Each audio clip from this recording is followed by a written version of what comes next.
Hi hello. നമുക്ക് കുറച്ച് കേക്കിൻ്റെ വർക്ക് കാണാവേ.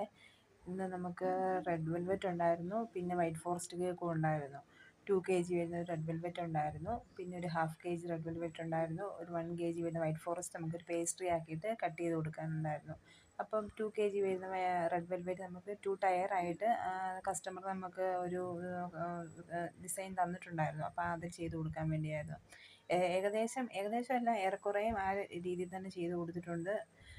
ഏറ്റവും നല്ല രീതിയിൽ തന്നെ ചെയ്ത് കൊടുത്തിട്ടുണ്ട്. പിന്നെ ആ കസ്റ്റമർ എനിക്ക് ഒത്തിരി വേണ്ടപ്പെട്ട മീനു. അവളെ തുടക്കം തൊട്ടേ എൻ്റെ ബേക്കിംഗ് ഫീൽഡിൻ്റെ തുടക്കം തൊട്ടേ എൻ്റെ കയ്യിൽ നിന്ന് അവൾ കേക്ക് വാങ്ങിക്കുന്നത്. അവളുടെ ചേച്ചി റോഷു, അവളുടെ പിള്ളേരുടെയൊക്കെ അവളുടെ പിള്ളേരുടെയും അതുപോലെ തന്നെ അവർക്കറിയാവുന്നവരെല്ലാം എനിക്ക് അവർ കേക്ക് ചെയ്യാൻ വേണ്ടി തരുന്നത്, എപ്പോഴും ഓർഡർ ചെയ്ത് ചെയ്യുന്ന. അപ്പോൾ അതുപോലെ തന്നെ അടിപൊളിയായിട്ട് കേക്ക് സെറ്റ് ചെയ്ത് കൊടുത്തു. പിന്നെ അവർക്ക് പേസ്ട്രി ആയിട്ട് ഇങ്ങനെ കേക്ക് കട്ട് ചെയ്ത് ആ കൂടെ തന്നെ കൊടുക്കാനുണ്ടായിരുന്നു. ഒരു വൈറ്റും ബ്ലൂവും ഒരു കളർ തീമായിരുന്നു ഉണ്ടായിരുന്നത്.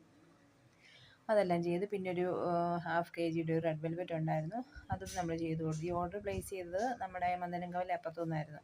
ഇതാണ് കേക്കിൻ്റെ ഫൈനൽ ലുക്ക് വരുന്നത്. അതിൻ്റെ ഇടയ്ക്ക് കറണ്ട് പോയി, എല്ലാം കൂടെ നല്ല കുളമായി. പക്ഷേ വീഡിയോ ഒന്നും നല്ല രീതിയിൽ എടുക്കാൻ പറ്റിയില്ല. അപ്പോൾ നമ്മൾ കേക്ക് ചെയ്തുകൊണ്ടിരുന്നപ്പോൾ പേരെഴുതിക്കൊണ്ടിരുന്നപ്പോഴത്തേക്കും അവൾ വന്നായിരുന്നു. പിന്നെ പെട്ടെന്നെല്ലാം റെഡിയാക്കി കൊടുത്തു. ഇന്നത്തെ കുഞ്ഞു വിശേഷം ഇത്രയേ ഉള്ളൂ. Okay, thank you.